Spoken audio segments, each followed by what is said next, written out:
আজ আপনাদের তৈরি করে দেখাবো চিকেন হোয়াইট স্যান্ডউইচ হুবহু রেস্টুরেন্টের স্বাদে এবং রেস্টুরেন্টের স্টাইল ফলো করে। খুব সহজে এটার পারফেক্ট স্বাদ আপনি কিভাবে আনবেন সেটার জন্য থাকবে সিক্রেট টিপস এই ভিডিওতে, তাই স্কিপ না করে পুরো ভিডিওটি দেখতে থাকুন। প্রথমেই দেখতে পাচ্ছেন আমি প্যানের মধ্যে খুব সামান্য পরিমাণ পানি দিয়েছি, পানিটাকে হালকা গরম করে নিয়েছি। আর ওদিক থেকে আমি নিয়েছি চিকেনের ব্রেস্ট পিস, এখানে 250 গ্রাম চিকেনের ব্রেস্ট পিস রয়েছে। এটাকে আমি ছোটো ছোটো টুকরো করে কেটে নিইনি, একদম গোটাটাই রয়েছে। সেটাকে সেই পানির উপর দিয়ে সেখানে দিয়ে দিয়েছি হালকা কুসুম গরম পানিতে গুলিয়ে নেওয়া 2 টেবিল চামচ পাউডার মিল্ক। তারপর দিলাম 2 টেবিল চামচ পরিমাণ সয়াবিন তেল। এখন দিয়ে দিচ্ছি একটি কাঁচামরিচ 2 ভাগ করে। এরপর দিয়ে দিলাম হাফ চা চামচ পরিমাণ লবণ, আপনারা আপনাদের স্বাদ মতো লবণটা দিতে পারেন। তারপর দিচ্ছি হাফ চা চামচ পরিমাণ আদা বাটা, এবং আদা বাটাটা দেবার পর এখানে আমি দিয়ে দিচ্ছি 1 চা চামচ পরিমাণ রসুন বাটা। রসুন বাটা, আদা বাটা সহ বাদবাকি সমস্ত কিছু খুব ভালোভাবে মিশিয়ে নিচ্ছি। আর চিকেনটাকেও আমি একবার উল্টিয়ে দিচ্ছি। এই পানির মধ্যেই চিকেনটা সিদ্ধ হবে। পানিটা যতক্ষণ না পর্যন্ত শুকোবে ততক্ষণ পর্যন্ত এটাকে আমি কুক করতে থাকবো। এদিক থেকে চিকেনটাও সিদ্ধ হয়ে যাবে। তো ঠিক আছে, এটা এখানে কুক হতে থাক, আর ওদিক থেকে আমি পরবর্তী প্রসেসিংটা আপনাদেরকে দেখাচ্ছি। চুলার আঁচ এ পর্যায়ে একদম মাঝারি টু লোয়ে রয়েছে, না হলে কিন্তু এটা ছিটকে ছিটকে উঠবে। চাইলে আপনারা ঢাকাও দিতে পারেন একটা, আমি খোলাই রেখেছি যেহেতু পানিটা শুকোতে হবে। এরপর এখানে দেখতে পাচ্ছেন আমি একটি শসা আর একটি টমেটো নিয়ে নিয়েছি। শসাটির উপর থেকে শসাটির খোসা ছাড়িয়ে নেওয়া হয়েছে। আর এদিক থেকে দেখতে পাচ্ছেন মেয়োনিজ নিয়ে নিয়েছি একটি বোলের মধ্যে।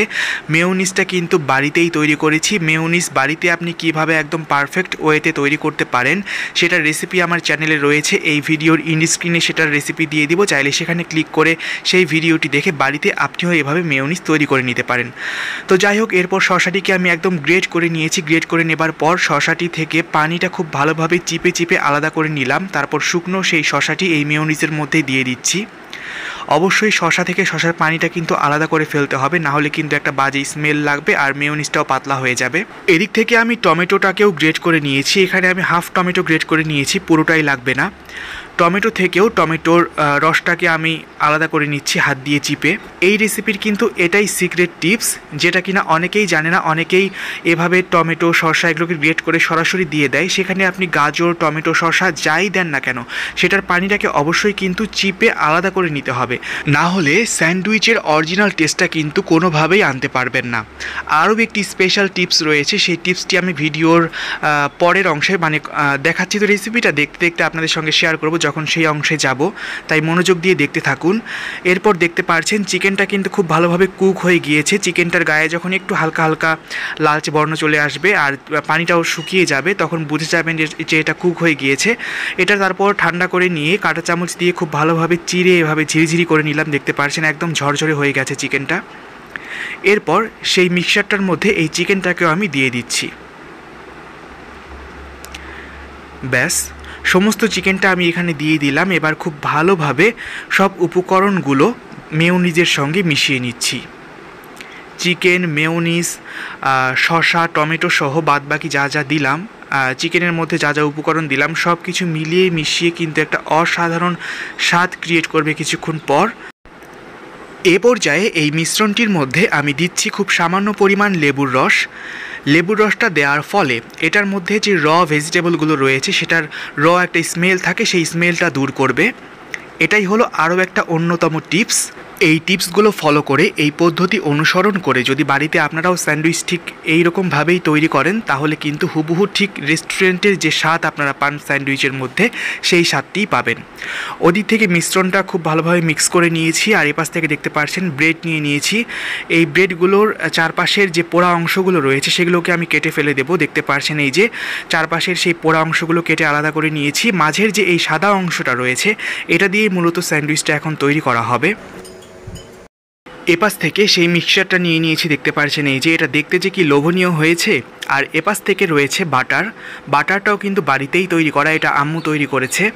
এটার রেসিপিও আমার চ্যানেলে রয়েছে, এই ভিডিওর ইন্ড স্ক্রিনে এটার রেসিপি আমি দিয়ে দিব, চাইলে বাড়িতে আপনারা এই পদ্ধতি অনুসরণ করে বাটার তৈরি করে ফেলতে পারেন।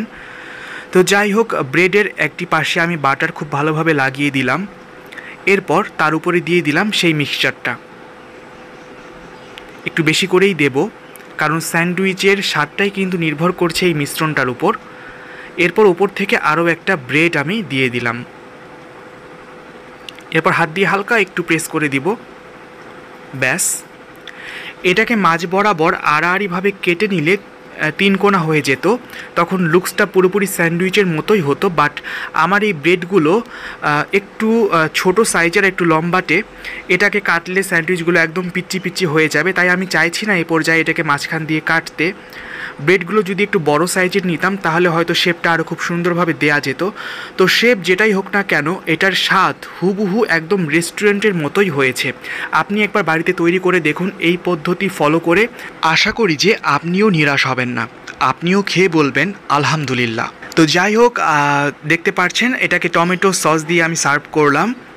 সব কিছু মিলিয়ে শেয়ার করলাম আপনাদের সঙ্গে আজকের ভিডিওতে স্যান্ডউইচের এই রেসিপিটি। আপনাদের কেমন লাগলো সেটা আপনারা কমেন্ট সেকশনে কমেন্ট করে জানাবেন। দেখা হবে আপনাদের সঙ্গে নেক্সট ভিডিওতে।